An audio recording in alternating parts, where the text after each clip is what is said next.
Nih, kita bersyukur, saya tahu rekan-rekan kemarin 7-8 orang mereka datang untuk berlatih di sini, mereka boleh mempersiapkan diri. Jadi tim pelayanan musik bahkan bila ada kesempatan mereka bukan cuma datang hari Minggu jam 1 tetapi mereka berlatih dari sejak kemarin. Thank you guys untuk boleh mencintai Tuhan. Dengan memberikan yang terbaik dalam hidupmu. Thank you juga. Haleluya. Saya berterima kasih tadi pelayanan yang simple memindahkan sepeda. Tadi pastor mau masuk ke sini di gerasi, di bawah sini ada apa namanya? Ada sepeda jadi nggak bisa masuk saudara. Tapi akhirnya saya coba ke tempat lain. Ternyata di tempat lain juga penuh. Akhirnya saya balik lagi dan 2 jemaat bilang, "Pastor, enggak apa-apa, dipindahin aja sepedanya." Jadi buru-buru diangkat dari belakang sana, diangkat karena sepedanya dikunci saudara ya. Dipindahin ke depan dulu, kemudian saya baru masuk ya. Thank you guys untuk untuk pelayanan yang kelihatannya sederhana tapi sangat menolong ya. Praise the Lord. Saudara, ada salam dari Pastor Lucy yang saat ini juga bertugas di tempat lain saudara ya. Nah, sebelum saya sampaikan firman Tuhan, berapa waktu yang lalu saya mendengarkan kesaksian saudara. Kesaksian dari satu hamba Tuhan yang melayani di Indonesia. Dia melayani di satu provinsi. Dan dia memberikan kesaksian yang singkat saja, intinya dia mendorong hamba-hamba Tuhan, gereja-gereja khususnya di Indonesia, bila mungkin mengalami tantangan terkadang di Indonesia, mendadak tiba-tiba ada kelompok yang tidak senang, yang menuntut tidak boleh ibadah. Ya, dan ini kita tahu terkadang di berita kita dengar. Nah, ada satu hamba Tuhan yang pernah mengalami diancam kebaktiannya dibubarkan 2 kali saudara. Jadi dia dorong supaya hamba-hamba Tuhan yang lain jangan patah semangat, jangan ribut, kalau memang dilarang ya sudah. Ya. Inilah bagaimana orang itu menghadapi tantangan ini saudara. Jadi di satu provinsi dia melayani, pada waktu dia ibadah ditentang, orang-orang datang dan ada satu yang sangat ekstremis ngotot untuk dia tidak boleh ibadah, gereja tidak boleh ibadah di tempat itu. Dia berusaha menjelaskan, tidak mempan juga, akhirnya dia bilang, "Oke deh Pak, kami beribadah ini untuk menyenangkan hati Tuhan kami. Kalau Bapak melarang kami menyenangkan hati Tuhan kami, ya udah, Bapak yang berurusan dengan Tuhan." Kejadian yang pertama dia cerita, berapa jam kemudian orang yang menentang dia habis-habisan itu mendadak mati. Mungkin kebetulan ya saudara ya. Nah, rupanya beliau dipindahkan ke satu tempat dan mengadakan ibadah lagi. Ternyata di tempat itu pun ditentang lagi saudara. Berapa bulan kemudian ya, ditentang habis-habisan. Terus dia juga ngadepi, dia bilang dia berdialog kami ini dan akhirnya ya udah. Terus yang kedua dia juga kejadian, akhirnya dia bilang begini, "Pak, kami sebagai orang Kristen, kami beribadah kepada Tuhan Yesus Kristus untuk menyenangkan hati Tuhan kami. Kalau Bapak melarang juga dan mengancam kami, ya udah, Bapak berurusan dengan Tuhan saya. Karena Bapak melarang saya untuk beribadah kepada Dia." Apa yang terjadi?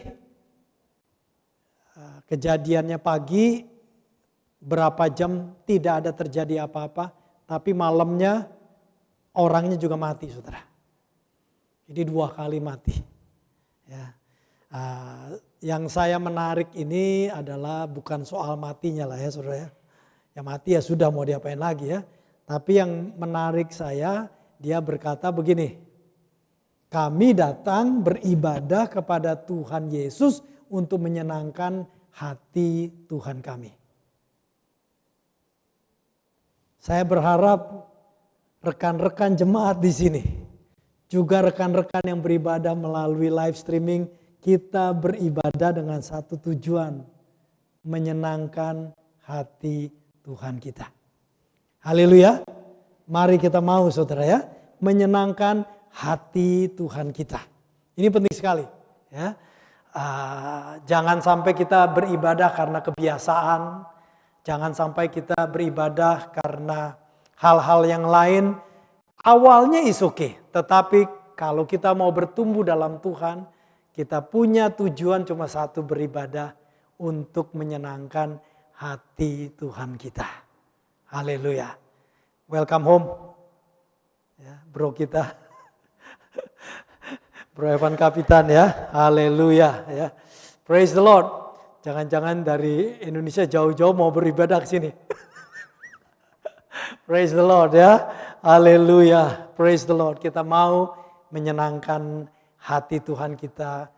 Di tempat ini kita beribadah. Praise the Lord. Saudara, dalam bulan ini pastor kita diberikan tema di IFGF yaitu Seize the Day. Memanfaatkan waktu-waktu hari-hari yang kita jalani, tahun-tahun yang kita lewati saudara. Memanfaatkan untuk memuliakan Tuhan. Ya.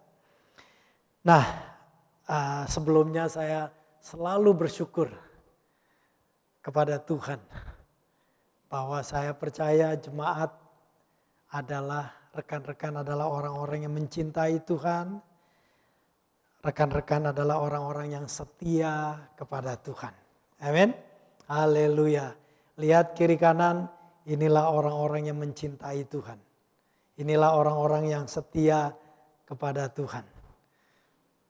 Beberapa ketawa, pastor tetangga saya sebelah saya ini udah lama gak ke gereja tuh. Ya, baru sekarang nih. Well, dia ada berada di sini karena dia cinta Tuhan. Amin. Mereka berada di sini karena mereka setia sama Tuhan. Haleluya. Thank you untuk wajah-wajah yang setia kepada Tuhan, mengasihi Tuhan. Saudara, dengan tema Seize the Day. Kata seize itu memanfaatkan, memaksimumkan, menangkap kesempatan di hari-hari, di waktu-waktu kita hidup, memakai, memahami. Jadi bulan ini dengan tema Seize the Day, ini artinya bahwa kita mau memanfaatkan hari-hari yang kita jalani dengan mengarahkan secara konsisten.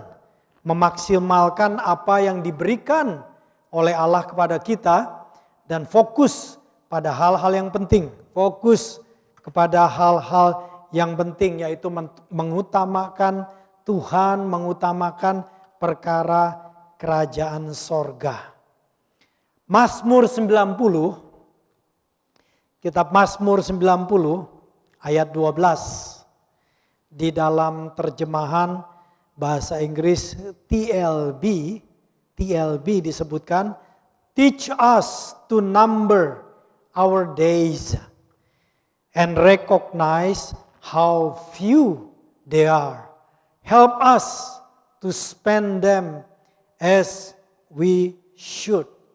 Kalau diterjemahkan bahasa Indonesia dengan bebas, ajar kami menghitung hari-hari kami dan memperhatikan serta memahami betapa hari-hari itu tidak banyak. Hari-hari itu terbatas. Karenanya tolonglah kami menjalani hari-hari ini sebaiknya dan sebagaimana mestinya. Kita mau merenungkan di dalam bulan November ini, sebulan sebelum masuk tahun baru. Kita cuma punya waktu 1,5 bulan lagi kurang lebih untuk menjalani tahun 2023, kemudian masuk tahun 2024. Ya, 1,5 bulan lagi. Kita perlu merenungkan. Kita sudah menjalani hampir 11 bulan di dalam tahun 2023 ini. Apa hal-hal yang kita perlu berubah? Kesempatan apa yang Tuhan mau kita pakai? Hal-hal di mana kita mau supaya hari-hari kita ini kita jalani dengan sebaik mungkin dan sebagaimana mestinya. Kita mau memanfaatkan sepenuhnya, memaksimalkan kesempatan hari-hari, tahun-tahun yang kita akan jalani. Kiranya melalui tema Seize the Day, memanfaatkan hari-hari ini kita boleh ingat dan menyaring hal-hal yang perlu kita lakukan. Juga kita boleh waspada dan penuh pertimbangan dalam kehidupan kita ini supaya hidup kita diarahkan kembali kepada tujuan Tuhan. Sehingga dalam setiap kesempatan kita mau mengambil kesempatan itu untuk memuliakan Tuhan. Kita akan buka di dalam kitab 2 Raja-Raja pasal 5. Kitab 2 Raja-Raja pasal 5. Di mana kita melihat beberapa contoh dari orang-orang yang mungkin mereka tidak sengaja. Tetapi kita melihat bagaimana hal yang sederhana mereka mengambil kesempatan dan memaksimumkan situasi yang ada sehingga nama Tuhan, rencana Tuhan boleh terlaksana. 2 Raja-Raja pasal 5 kita akan baca. Cukup panjang ayat-ayat kita akan baca dulu. Setelah itu kita akan bahas tentang perikop ini saudara. Pasal 5, 2 Raja-Raja pasal 5 mulai ayat 1. Mulai ayat 1 kita akan baca. Naaman, panglima Raja Aram, adalah seorang terpandang di hadapan tuannya dan sangat disayangi. Sebab oleh dia Tuhan telah memberikan kemenangan kepada orang Aram. Nah, sebelum kita melanjutkan lagi, Aram ini adalah wilayah saat ini kalau saudara bisa membayangkan peta wilayah Israel dan sekitarnya, Aram itu saat ini berada di wilayah negara Syria. Kalau saudara mendengar kata Damsyik, kota Damsyik, Damaskus yang sekarang ini itu termasuk wilayah Aram. Jadi Aram berada di Syria pada zaman sekarang, negara Syria, ya. Nah, tetapi orang itu yaitu Naaman, panglima Raja Aram, tetapi orang itu seorang pahlawan tentara, dia sakit kusta. Ayat 2, orang Aram pernah keluar bergerombolan dan membawa tertawan seorang anak perempuan dari negeri Israel. Jadi orang Aram itu pernah datang dan menyerang wilayah Israel dan akhirnya menawan banyak orang termasuk seorang gadis muda dari negeri Israel ditawan. Gadis muda itu ia menjadi pelayan, pembantu atau budak pada istri Naaman, istri janda Naaman. Ayat 3, berkatalah gadis itu kepada nyonyanya, sekiranya tuanku menghadap nabi yang di Samaria itu, maka tentulah nabi itu akan menyembuhkan dia dari penyakitnya. Lalu pergilah Naaman memberitahukan kepada tuannya, yaitu Raja Aram, katanya beginilah dikatakan oleh gadis yang dari negeri Israel itu. Ayat 5, maka jawab Raja Aram, baik, pergilah dan aku akan mengirim surat kepada Raja Israel.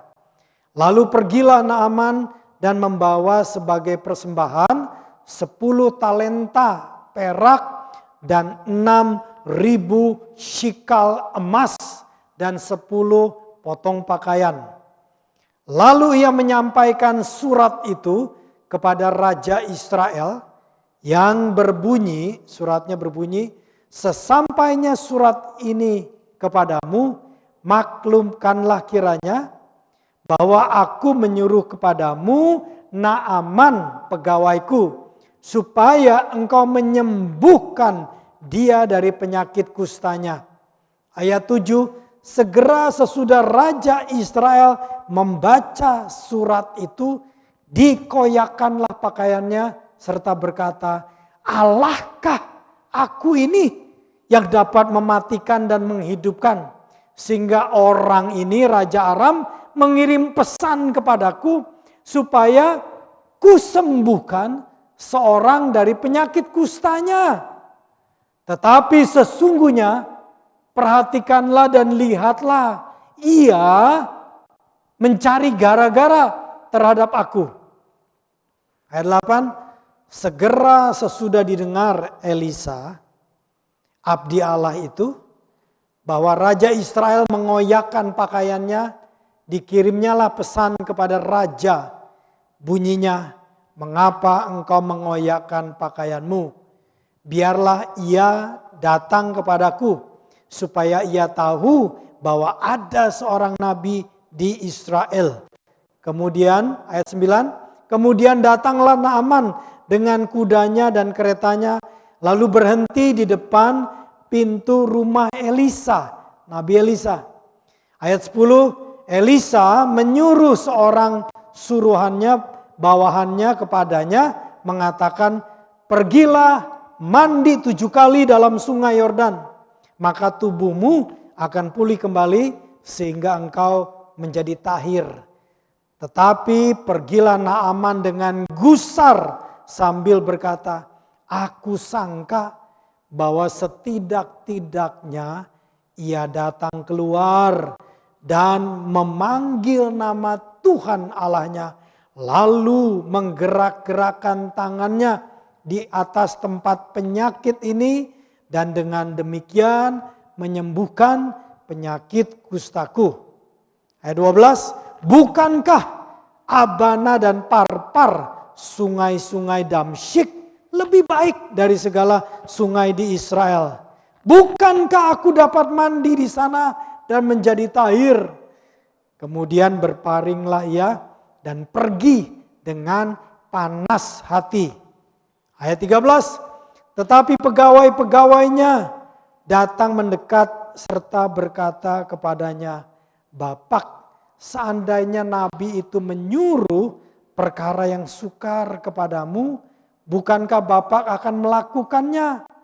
Apalagi sekarang ia hanya berkata kepadamu, mandilah dan kau akan menjadi tahir.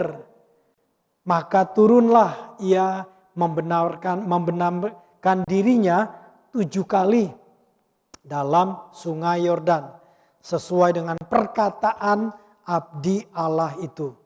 Lalu pulihlah tubuhnya kembali seperti tubuh seorang anak dan ia menjadi tahir. Ayat 15, kemudian kembalilah ia dengan seluruh pasukannya kepada abdi Allah itu. Setelah sampai, tampillah ia ke depan Elisa dan berkata, sekarang aku tahu bahwa di seluruh bumi tidak ada Allah kecuali di Israel. Karena itu terimalah kiranya suatu pemberian dari hambamu ini. Tetapi Elisa menjawab, demi Tuhan yang hidup, yang di hadapannya aku menjadi pelayan, sesungguhnya aku tidak akan menerima apa-apa. Dan walaupun Naaman mendesaknya supaya menerima sesuatu, ia tetap menolak. Ayat 17, akhirnya berkatalah Naaman, kalau demikian biarlah diberikan kepada hambamu ini tanah sebanyak muatan sepasang bagal. Sebab hambamu ini tidak lagi akan mempersembahkan korban bakaran atau korban sembelihan kepada Allah lain, huruf kecil Allah lain, kecuali kepada Tuhan.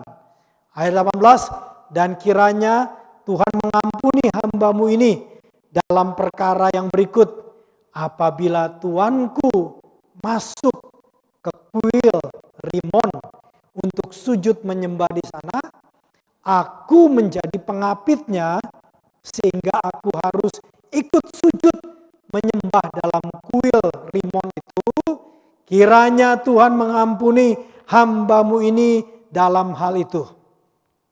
Ayat 19, maka berkatalah Elisa kepadanya, pergilah dengan selamat. Saudara, cukup panjang, hampir 19 ayat kita baca. Di dalam perikop ini kita akan melihat perjalanan hidup dari 4 orang yang memanfaatkan kesempatan yang ada. 4 orang, saudara, yang memanfaatkan kesempatan yang ada. Seize the day, memanfaatkan, menggunakan kesempatan yang ada. Pertama, yaitu pelayan itu, wanita yang ditawan, yang diculik dari Israel dan dibawa ke negeri Aram. Pelayan gadis kecil itu ditawan. Nah, saudara, saya memikirkan, saudara, kalau saudara hidup di satu tempat, menikmati keluarga, tiba-tiba ada orang datang dan menculik. Dan akhirnya menjadikan Anda seorang budak.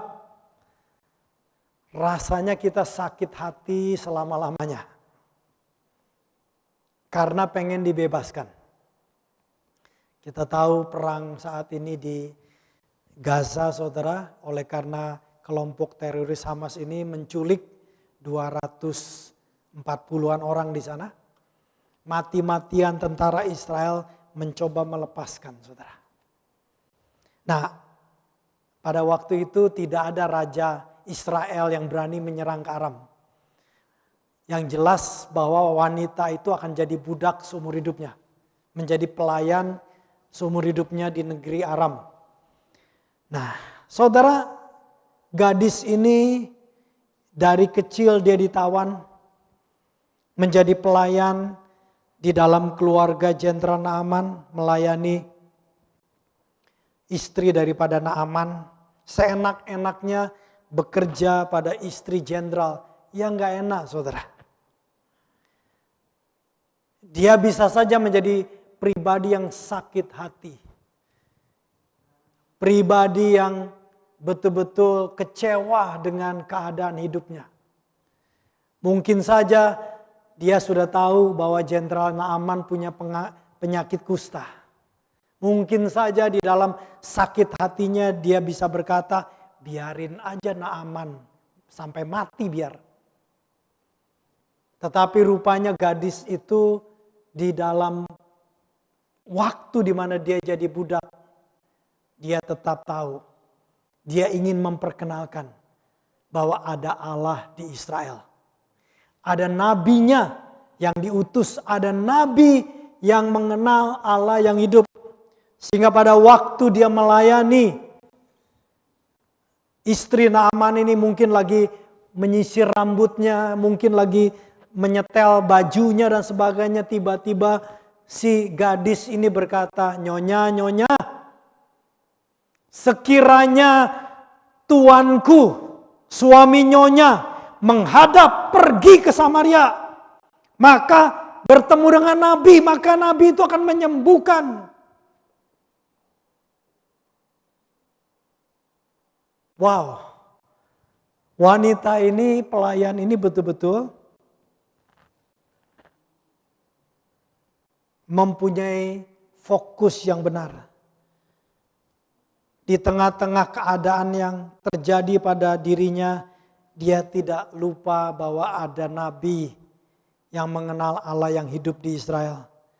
Dia tetap fokus memperkenalkan, dikatakan, sekiranya tuanku menghadap nabi yang di Samaria itu, maka tentulah nabi itu akan menyembuhkan dia dari penyakitnya.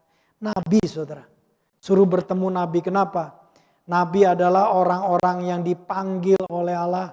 Orang-orang yang diberikan tugas menjadi pengantara antara bangsa Israel dengan Allah atau manusia dengan Allah. Dan Allah memberikan kuasa lewat panggilannya itu. Artinya wanita ini gadis ini ingin bahwa Raja Naaman itu boleh mengenal ada Tuhan di Israel yang mengutus nabinya. Kesempatan itu tiba-tiba datang, saudara. Kita bersyukur di tengah-tengah kesulitan hidupnya, wanita muda ini tidak sakit hati. Wanita muda ini tidak kecewa. Nah, bayangin saudara, waktu tentara Aram menyerang Israel, bagian utara dari utara, dan mungkin membunuh sebagian keluarganya di tempat itu, merampok dan sebagainya. Nah, kita tidak tahu apakah wanita ini dalam perjalanan balik ke Aram, apakah dia diamankan oleh tentara Aram, kita tidak tahu. Tapi kalau sampai terjadi, tidak heran. Makanya tidak heran sebulan yang lalu kejadian itu, saudara, menyerang dari sana dan terjadi wanita sampai dilecehkan luar biasa. Karena hal-hal itu bisa terjadi di tengah-tengah peperangan kebrutalan, saudara.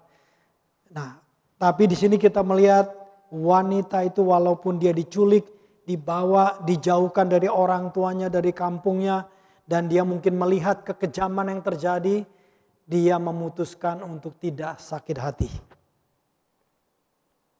Tetapi dia memakai kesempatan yang ada pada waktu itu memperkenalkan Nabi Allah, memperkenalkan Allah Israel kepada tuannya, kepada orang-orang yang menawannya bahkan. Yang kedua, kita melihat orang yang mengambil kesempatan, memanfaatkan kesempatan dengan luar biasa untuk memperkenalkan dan memuliakan Allah. Yang kedua adalah Nabi Elisa itu sendiri. Nah, kita tahu bahwa Nabi Elisa tidak didatangi sebenarnya oleh Raja Naaman. Yang pertama kali dikunjungi dari Aram ke Israel adalah Raja Israel yang disertai dengan surat. Ada surat pengantar dari Raja Aram. Nah, ingat, Aram yang menyerang Israel, artinya Raja Aram pada zaman itu lebih kuat daripada Raja Israel. Makanya dikirim surat, disertai surat kepada dibawa oleh Naaman kepada Raja Israel. Dan ketika raja membaca suratnya dan dikatakan, ketika surat ini sampai padamu, ketika engkau baca kira-kira, dan aku minta, aku utus nih pegawaiku namanya Naaman, tolong sembuhkan Naaman ini. Aku minta engkau menyembuhkan Naaman. Pada waktu Raja Israel itu membaca, bukannya dia mengingatkan kepada Nabi Tuhan, tapi dia marah, dia kecewa, dia bilang orang ini gara-gara. Memangnya aku Allah yang bisa menyembuhkan. Orang ini adalah orang yang sedang cari gara-gara untuk berperang dengan aku. Kira-kira begitu. Tetapi di sini ayat 8, ketika Elisa mendengar situasinya, Elisa yang berinisiatif. Berinisiatif. Dia bilang kepada Raja Israel, aku dengar kamu mengoyakkan bajumu karena situasi dengan Naaman. Bawa orang itu, suruh orang itu datang sini. Biarlah ia datang kepadaku, supaya Naaman tahu bahwa ada seorang nabi di Israel. Kembali kita melihat Nabi Elisa mengambil kesempatan ini. Walaupun bukan urusan dia kira-kira, walaupun bukan dia tidak dicari oleh Naaman tidak datang kepada dia, tapi Nabi Elisa bilang bawa orang itu sini. Bawa orang itu sini.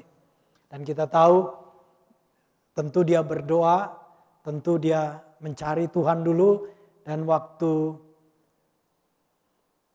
Naaman dengan pasukannya tiba di depan rumahnya, Elisa tidak keluar rumah. Yang diutus adalah bujangnya, asistennya diutus, dan asisten tuh ngomong, Pak Jenderal, ada pesan dari Nabi, kamu pergi mandi ke Sungai Yordan 7 kali, kalau mandi nanti engkau disembuhkan. Ya.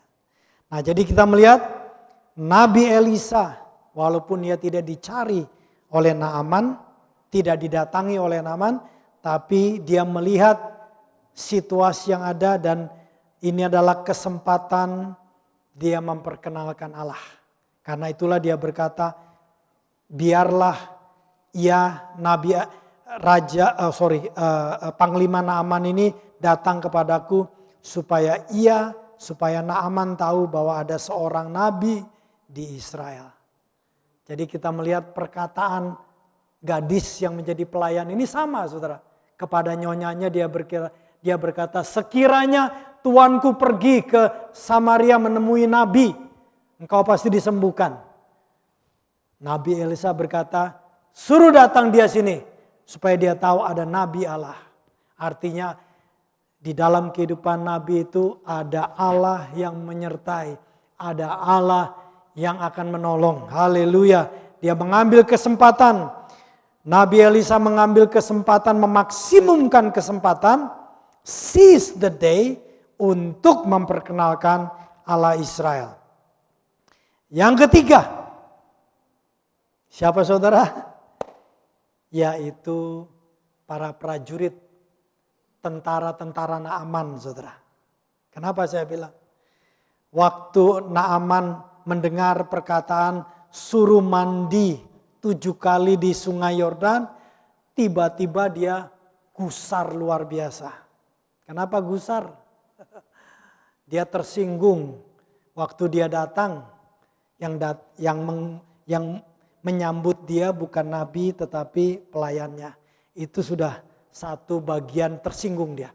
Ya. Kemudian dia punya pikiran. Sebelum dia datang kepada Naaman, dia punya ke Elisa, dia sudah punya pikiran. Nanti ya kalau aku ketemu dengan nabi itu, maka nabi itu akan jampi-jampi dan tangannya digerakin kepada sekitar daerah tubuhku, maka aku akan sembuh. Dia sudah punya imajinasi. Ya. Imajinasi. Salah enggak? Enggak salah, tapi itu bukan cara Tuhan. Tuhan tidak mau dia disembuhkan dengan cara itu. Tuhan memakai mulut nabi untuk memberikan pesan melalui bujangnya, mandi 7 kali di Sungai Yordan. Tetapi rupanya Jenderal Naaman sangat tersinggung dan Alkitab mengatakan dia pergi. Tetapi ayat 13, pegawai-pegawainya datang mendekat serta berkata, Bapak, seandainya nabi itu menyuruh perkara yang sukar kepadamu, bukankah Bapak akan melakukannya? Apalagi sekarang, nabi itu hanya berkata kepadamu, mandilah, dan kau akan menjadi tahir. Nah, saya bilang kenapa saudara? Prajurit-prajurit ini orang-orang yang mengambil kesempatan juga untuk menyatakan kebaikan kepada tuannya. Jenderal Naaman pasti marah-marah pada waktu disuruh mandi dan tidak mau, dan bahkan dia bilang, memangnya tidak ada sungai di negara Damsyik, di negara Aram. Dia sebutkan ada sungai Abana, ada sungai Parpar. Bahkan dikatakan sungai-sungai itu lebih baik dari segala sungai yang ada di Israel. Artinya dia tahu sungai-sungai di daerahnya lebih bersih, mungkin lebih indah. Dia bilang, ngapain aku mandi di Sungai Yordan? Tapi itu caranya Tuhan buat menyembuhkan dia. Caranya Tuhan. Kita bersyukur para pegawainya ini tidak terpancing emosi mereka. Ingat mereka adalah prajurit. Biasanya kalau jenderal marah, prajurit itu juga bisa marah. Biasanya malah yang lebih kejam adalah para prajurit, saudara.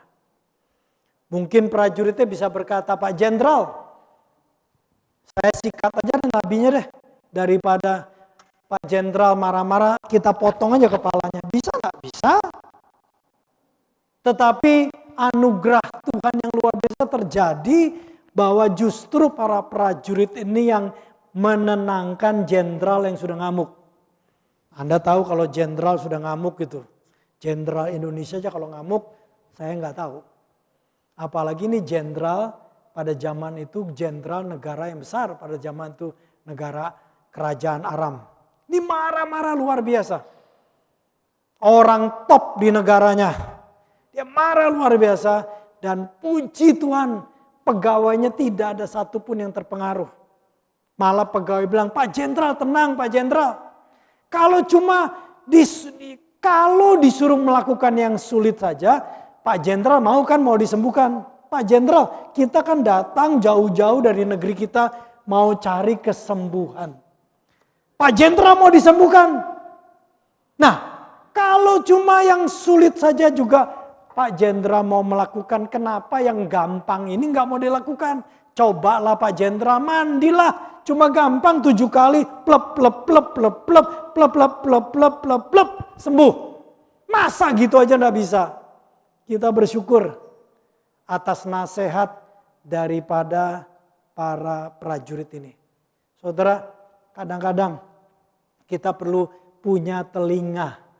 Terkadang orang yang Anda anggap orang bawahanmu, orang yang mungkin kelas di bawah, orang yang mungkin pegawai Anda atau bawahan Anda dan memberikan sesuatu perkataan, kiranya kita punya telinga. Dan Tuhan pakai mulut para prajurit ini untuk menganugerahkan kepada Jenderal Naaman satu anugerah kesembuhan dari penyakit kustanya. Yang keempat, orang yang mengambil kesempatan di dalam hari-harinya adalah Jenderal Naaman itu sendiri. Kenapa saudara? Terakhir kita melihat dia merendahkan diri. Walaupun tadinya dia gusar, Alkitab mengatakan ketika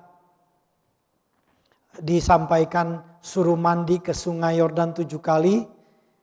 Ayat 11, Naaman gusar, Naaman kecewa, Naaman marah. Terus di ayat 12 statement yang terakhir, kemudian berpalinglah ia dan pergi dengan panas hati. Jadi kita melihat Jenderal Naaman ini seorang yang posisi sangat tinggi. Dia ini ajudan, kesayangan dari Raja Aram. Jadi boleh dikatakan orang nomor 2 di kerajaan Aram. Sangat disayang oleh tuannya. Posisi tinggi. Dia kecewa luar biasa karena yang datang bukannya nabi tetapi asistennya, bujangnya yang disuruh. Dia kecewa karena dia pikir nabi akan datang dan jampi-jampi dan sebagainya, menggerakkan tangannya dan sebagainya dan menyembuhkannya. Dia kecewa, jauh-jauh aku datang dari negeriku hanya disuruh mandi di sungai Yordan. Tetapi itu cara Tuhan untuk menyembuhkannya. Dan kita bersyukur Naaman akhirnya merendahkan diri. Dan kita tahu ketika dia akhirnya mau merendahkan diri dan dia mengambil nasihat itu yang diberikan oleh Nabi, tetapi kemudian disampaikan melalui mulut para prajuritnya, maka dia turun ke sungai itu 7 kali dan disembuhkan. Nah, saudara, dari peristiwa ini saudara, kita melihat pelajaran hidup dari 4 orang yang seize the day, yang memanfaatkan hari-hari yang dilewatinya dari pelayan ini saudara, pastikan dalam kehidupan Anda, kehidupan kita, jangan menyimpan sakit hati. Jangan menyimpan kepahitan. Sebab kalau hati kita ini belajar untuk tidak sakit hati tapi penuh pengampunan, mungkin Tuhan mau pakai ketika kesempatan ada. Tiba-tiba saja perempuan ini, wanita berkata, kalau tuanku pergi ke Samaria menemui nabi, pasti nabi itu menyembuhkan. Haleluya. Dan saya yakin pulangnya Nabi Naaman ini sangat hormat kepada wanita ini. Saya yakin bahwa perlakuannya beda. Kasih tahu sama istrinya, Mam, ini gadis ini jangan anggap budak tapi anggap putri kita. Mam, make sure kalau boleh dijodohin dengan pemuda ganteng di Aram. Pastikan hidupnya oke banget, Mam. Karena yang memperkenalkan Nabi kuasa Allah kepada Naaman adalah melalui gadis ini. By the way, kita tidak pernah tahu namanya siapa. Nanti di sorga kita tanya. Tuhan, dulu yang gadis kecil itu siapa namanya? Mau ketemu nanti di sorga. Ya, kita tidak pernah tahu. Nah, jadi jangan sampai sakit hati dengan segala keadaan hidup yang Anda hadapi. Jangan pernah ada kepahitan di hati Anda.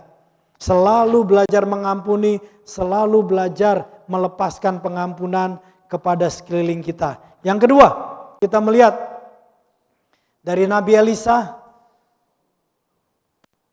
selalu berpikir bagaimana aku bisa memperkenalkan Allah.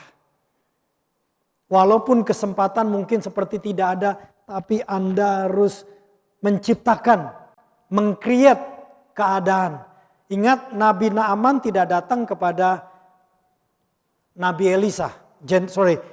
Jenderal Naaman tidak datang ke Nabi Elisa. Tidak. Tetapi dia datangnya kepada Raja Israel. Namun Nabi Elisa bilang, suruh dia datang sini. Suruh dia datang sini. Dia menciptakan kesempatan memperkenalkan Allah Israel dalam kehidupan saudara. Berdoa supaya saudara bisa dikasih kesempatan untuk memperkenalkan Allah kita. Dalam pembicaraan kita, saudara, dalam pembicaraan Anda di tempat kerja, dalam keluarga, di dalam kesempatan demi kesempatan, minta hikmat supaya Anda boleh berbicara tentang Tuhan. Haleluya. Yang ketiga, kita melihat bagaimana orang yang mengambil kesempatan untuk berbuat kebaikan, yaitu prajurit atau pegawai Naaman ini. Para prajurit ini terlihat dia sabar. Mereka ini sabar, jenderalnya marah-marah, mereka tidak terpancing ikut marah. Kemudian juga kita melihat dia fokus, mereka ini fokus menolong atasannya. Fokus kalau saudara dalam keadaan situasi apapun, fokus supaya sesuatu ini bisa menjadi kebaikan. Jangan terpancing dengan emosi. Kalau para prajurit ini terpancing dengan emosi jenderalnya, mereka tidak akan membawa kebaikan. Sabar, fokus untuk menolong. Dan kita melihat prajurit ini mengeluarkan perkataan hikmat. Kalau Bapak Jenderal Naaman disuruh melakukan yang sukar untuk mencari kesembuhan, Bapak akan mau. Kenapa sekarang disuruh yang gampang aja Bapak tidak mau? Yang penting kan sembuhnya ini. Ya, ada perkataan hikmat. Jadi prajurit ini sabar. Prajurit ini fokus menolong. Saudara, dalam perjalanan kehidupan kita, terkadang situasi memancing kita. Membuat saudara emosi. Membuat saudara bahkan kalau tidak hati-hati berkata-kata yang merusak atau yang negatif saudara. Di sekarang ini saudara di dunia sekarang ini banyak sekali jutaan setiap hari lewat internet, perkataan negatif, emosi-emosi, khususnya waktu terjadi perang ini saudara, dan saat ini terjadi perang, begitu banyak di dunia ini orang dengan emosinya luar biasa.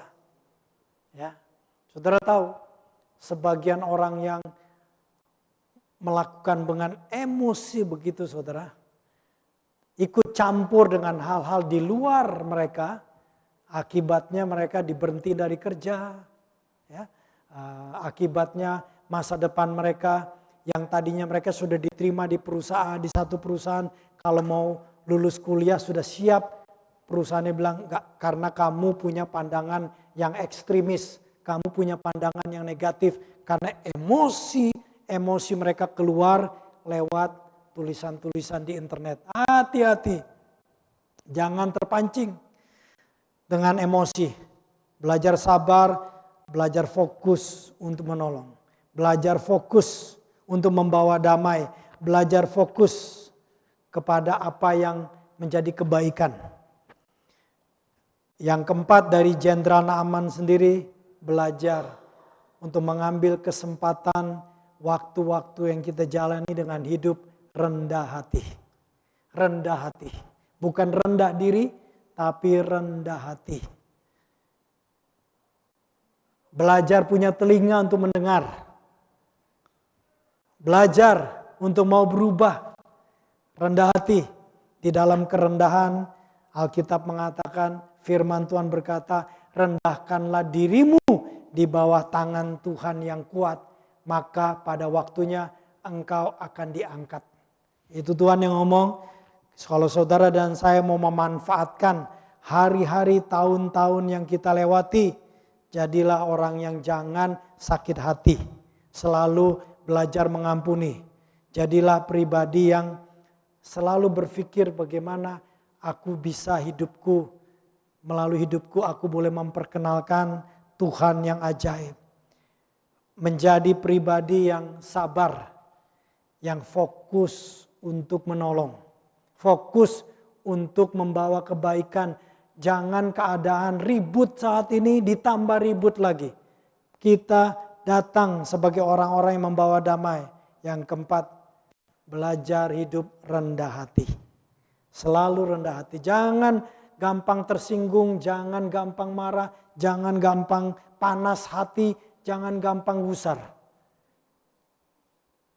Rendah hati sehingga kita bisa punya telinga mendengar. Kita bersyukur terakhir tuh Naaman punya telinga mendengar. Dia mau melakukan nasihat dari prajuritnya yang telah mereka dengar dari utusan Nabi. Saudara, saya akan tutup ini. Nabi Musa, tadi kita sudah baca pada awal khotbah, Mazmur 90 ayat 12. Ya. Mazmur 90 ayat 12.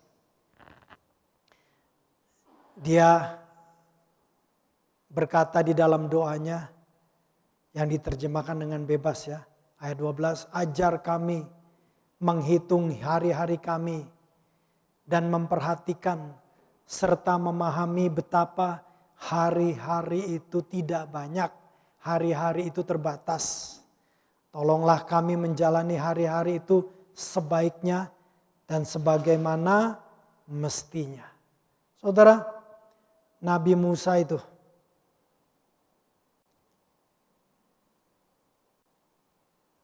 dia adalah seorang yang sangat rendah hati dan lemah lembut. Kalau Anda baca nanti di rumah sendiri baca di kitab Bilangan, itu kejadian di mana Musa ditentang oleh keluarganya sendiri. Tetapi Tuhan membelanya dan Tuhan berkata kepada anggota keluarga Musa, tahukah kamu bahwa Musa itu orang yang paling lemah lembut, orang yang sangat rendah hati. Kalau bahasa Inggrisnya, he is the most humble man. Orang yang sangat rendah hati, orang yang lemah lembut dalam bahasa Indonesia diterjemahkan. Nah saudara, orang yang rendah hati lemah lembut ini berkata, ajar kami menghitung hari-hari kami. Perhatikan hari-hari yang kita lewati. Saudara berada di negeri Jepang ini. Kita belajar, ada yang bekerja. Kita ingin sukses dalam hidup ini. Semuanya baik. Tetapi jangan lupa, di dalam hari-hari yang kita lewati itu kita perhatikan. Supaya kita ini beroleh hati yang bijaksana. Supaya kita hidup dengan menjalani hari-hari itu dengan sebaiknya dan sebagaimana mestinya. 1,5 bulan lagi akan berakhir tahun 2023. Renungkan perkataan Musa. Ajar kami menghitung hari-hari kami. Mari kita bangkit. Ada nyanyian yang luar biasa.